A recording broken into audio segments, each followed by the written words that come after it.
Hello everyone, in this video I'm going to show you how to log out someone from Bybit. So if you notice there's someone that is using your Bybit account, or you notice there's a connected users to your Bybit account and you want to log them out, here's how you can get it done.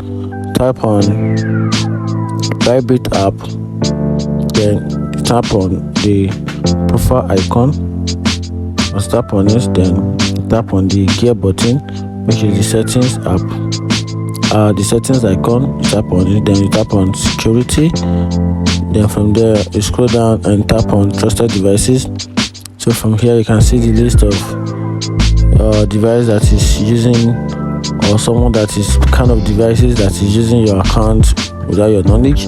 Then from there you can just easily tap them out by just delete those devices from your phone, from your account, and that's it. If you find the video helpful, like and follow for more. Thank you.